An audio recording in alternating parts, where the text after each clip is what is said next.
Manahirana ny tantsaha manerana ny nosy ny bibikely mpanimba ny voly. Tsy mahomby ny fampiasana ny fanafody simika izay lafo sady manampoizina ny tany sy ny olombelona. Tsy voafehy ny fanafody simika ary matetika misy fanafody sandoka ka sady mamono antoka ny fanafody simika no vaomanka koa miteraka olana hafa izay saribahana.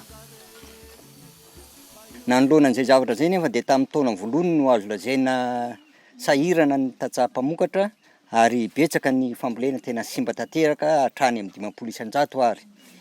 Tamin'ity taona faharoa ity dia rehefa nanao ny fikarohana ireo tantsaha dia nampiatra ilay atao hoe ady gasy. Vahaolana arosin'ny SDM amin'ny alalan'ny tetikasa manitatra faharoa ampian'ny fikarohan'ny tantsaha ny ady gasy. Ny ady gasy dia miaro ny voly ary enti misoroka ny aretina sy ny firongatry ny bibikely. Karazana ady gasy vitsivitsy no hojerentsika any Mandoto sy any Antsirabe ary Antany Fotsy aty amin'ny faritra Vakinankaratra. Zava-misy eo an-toerana no ampiasaina, zava-maniry dia na nambolena na voan-java-maniry masika sady mahery fofona. Izy ireo dia mamono na mandroaka ny bibikely. Ny an'ny sahoby eto an-temitra aty Antany Fotsy dia consoude sy tanésie ary absinthe ambolena eto an-tokotany no ampiasainy. Consoude izao no karakarain'ny sahoby eto, fa mitovy ny fanamboarana ny hodi-biby amin'ny consoude sy ny absinthe ary ny tanésie. Raha amboatra ny ady gasy amin'ny consoude zany tsika dia ohatrohatr'izao aby ny akora ilaina. Consoude 1 kilao voatetika, ohatr'izao hitantsika amin'ny sary zao dia rano 10 litatra dia alona ao anaty bonbonne io 12 ka hatramin'ny 220 andro. Ny ampiasana an'ity zany dia iarovana amin'ny aretina mpahazo amin'ny fambolena. Zany hoe ity zao efa avy nitatavanina, efa madio dia ampiasa azy avy hatrany tsika.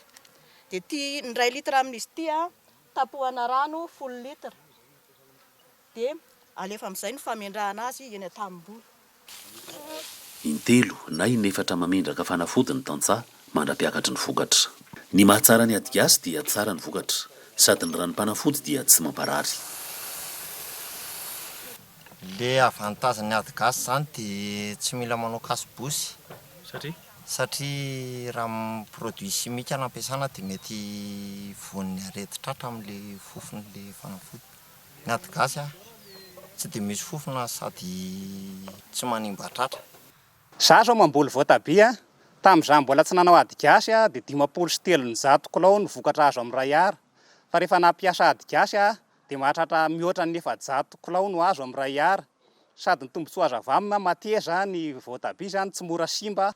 Raha ohatra hoentina amin'ny tômôbila izy zao dia maharitra ela vao simba. Azo atao koa ny mampifangaro ny ady gasy amin'ny compost ranony ka sady maty ny bibikely no lonaka ny tany. Ny any Monique eto Merimitatra aty avaratra Antsirabe ohatra dia ampifangarony amin'ny tainomby ny zava-maniry mamono bibikely toy ny crotalaire, ny tefrozia, ny vatanakondro, ny felatanan'ny taolo ary ny taretra. Alonany ao anaty bassin ireo sady haroharoiny isaky ny 4 andro mandritra ny rotokom-bolana. Dia ity hitantsika ity zany zao compost liquide ity dia ny zavatra mitambatra ao anatiny izy io zany sady mandroaka bibikely ihany koa no manamasaka sy manatsara ny tany no manatsara ihany koa izay voly ambolena ny legioma moa no tena fampiasana azy. Somary marihitra toy izao ny ady gasy mifangaro compost ranony rehefa atondraka iny an-tsaha. Resy ny aretina mpahazo ny ovy toy ny lagaly ary afa-po tanteraka ny tantsaha.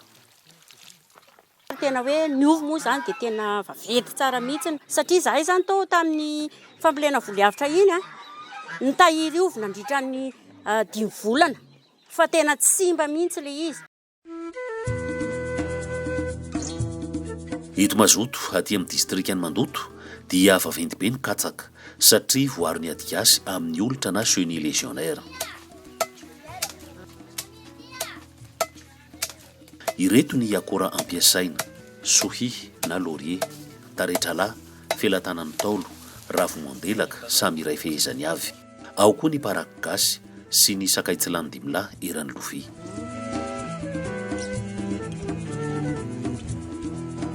Rehefa voatetika madinika ny akora rehetra dia totoina miaraka. Somary midonaka izay ihany ny vovony sakay. Rehefa tory tsara ny akora dia tovozina amin'ny lovia fa tsy raisy tanana. Raha tsy izany dia mavaivay ny vazankoho sy ny rantsan-tanana mandritra ny tapabolana. Arotsaka anaty gorogoro na bidon ny akora. Avy eo dia tampohina rano. Saronana tsy lena tsara fatotra ny gorogoro dia apetraka amin'ny toerana maloka mandritra ny herinandro. Rehefa tapitra ny herinandro dia hita zany fa vita ilay fanafody atao ady gasy ary tatavanina dia afaka ampiasaina avy hatrany. Ka ny fampiasana azy dia 2 litra amin'ilay fanafody teo, tapoana 2 litra dia afaka atifotra avy hatrany ny fambolena. Dia zavatra tsapako aloha zany teo le nampiasako le izy. Tonga zany dia hita hoe laomonina aloha zany le olitra le teo amin'le katsaka zany. Vao maniry lavalava ohatran'izany zany le katsaka dia efa manomboka manao le préparation le fanafody ianao. Dia efa mikarakara anao dia izy zany le katsaka tokony hoe indroa traitena zany mandra-pahamatoa le izy. Ny andry zareo eto Vinany kosa dia ataony lafikasa ny zavamaniry ody bibikely. Zavamaniry mitovy amin'ireo efa hitantsika teo aloha ihany no tetitetehina sady afangaro. Fa ny andry zareo eto dia ahiliny amin'ny sisiny aloha ny ranotany amin'ny tanimbola efa voasa. Rakofana zavamaniry ny fanambanina rehefa avy eo dia averina toditra eo amboniny indray amin'ny farany ilay tanina ilika. Eto rehefa voatetitetika ireo zavamaniry ireo dia natao lafikasa. Zay marina fa rehefa atao lafikasa ireo dia lo dia lasa zezika ary afaka mandroaka ny bibikely. Rehefa vita zay zavatra zay dia rehefa voavoloma ny fambolena atao eo dia afaka tohizana amin'ny ady gasy zay mamono ireo bibikely ety ambony. Tsy sarotra ny ady gasy fa ny ody bibikely dia vita amin'ny zavamisy eo an-toerana. Tsy mandany vola ny ady gasy nefa mamerina ny tsirony tany, mampitombo ny vokatra ary ny vokatra azo dia tsara sady mahasalama ny mpihinana.